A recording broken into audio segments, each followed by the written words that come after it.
আরজিকর কাণ্ডের প্রতিবাদে গতকাল বিজেপির স্বাস্থ্য ভবন অভিযান ঘিরে ধুন্ধুমার পরিস্থিতির সৃষ্টি হয়েছিল। এ প্রসঙ্গে কেন্দ্রীয় মন্ত্রী তথা বিজেপির রাজ্য সভাপতি সুকান্ত মজুমদার ঘোষণা করেছিলেন, আজ অর্থাৎ শুক্রবার রাজ্যব্যাপী পুলিশ স্টেশন ঘেরাও করা হবে বিজেপির তরফ থেকে। সেই উপলক্ষে আজ ব্যারাকপুর লোকসভা কেন্দ্রের প্রাক্তন সাংসদ অর্জুন সিং এর নেতৃত্বে এবং জেলা সভাপতি মনোজ বন্দ্যোপাধ্যায়ের উপস্থিতিতে নোয়াপাড়া পুলিশ স্টেশন ঘেরাও করা হয়। হাতে প্ল্যাকার্ড এবং উই ওয়ান্ট জাস্টিস এই স্লোগানে তারা মুখরিত করে তোলেন থানা চত্বর। এরপর তারা থানায় বিক্ষোভ দেখানোর পাশাপাশি থানার ভেতরে ঢুকে ডেপুটেশনও প্রদান করেন। এদিনের এই অনুষ্ঠানে এছাড়াও উপস্থিত ছিলেন বিজেপি নেতা প্রিয়াঙ্গু পান্ডে, কুন্দন সিং, সোহন চৌধুরী সহ এক ঝাঁক নেতা, নেতৃত্ব এবং কর্মী সমর্থকেরা। ব্যুরো রিপোর্ট, জাগো ভারত। ব্যারাকপুর সাব ডিভিশনের সেই লাগাবো নেতা এবং প্রাক্তন সাংসদ অর্জুন সিং মহাশয় উপস্থিত আছেন এবং আপনারা এইমাত্র শুনলেন প্রিয়াঙ্গু।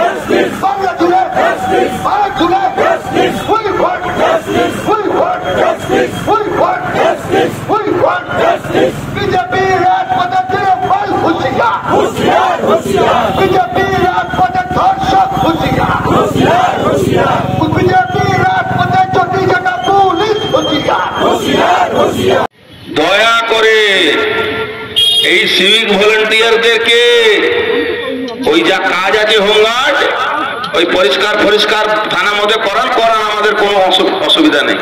তাদেরকে নিয়ে রেড করতে যাবেন। আপনার খাকি বর্দি আছে, আপনার সম্মান করবো। ভারতবর্ষের সংবিধানকে আমরা সম্মান করি। ভারতবর্ষের সংবিধানের শপথ নিয়ে আপনারা চাকরি করেন।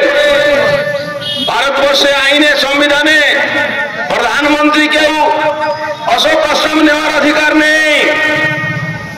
আমাদের দেশে একমাত্র পুলিশের অধিকার আছে, মিলিটারিদের অধিকার আছে অশোক আশ্রম নেওয়া। সেই অশোক আশ্রমকে আপনারা কলঙ্কিত করছেন। আপনারা কি ভাবছেন মমতা ব্যানার্জি আর ক্ষমতায় থাকতে পারবে? আরে বুদ্ধবাবু নিয়ে এসেছিলেন মমতা ব্যানার্জিকে, আর বুদ্ধবাবু যেদিন থেকে মরে ওই এনআরএসএ শেষ হয়ে গেছেন, বডিতে চলে গেছে, সেই দিন থেকে মমতা ব্যানার্জি যাওয়ার পথ খুলে গেছে। আপনারা দেখুন সেই দিন থেকে পথ খুলে গেছে। কাকে বাঁচাচ্ছেন দিদিমণি আপনি বলুন তো? কে লোকটা, কে যাকে বাঁচাবার জন্য মাঠে নেমেছেন? কি কারণে মাঠে নেমেছেন? কয়লা ভাইপোকে বাঁচাচ্ছেন না আর এক ভাইপোকে বাঁচাবার জন্য নামছেন যে ডক্টর আছে? তার বাবা মা নামে এডি ইনকোয়ারি করছে।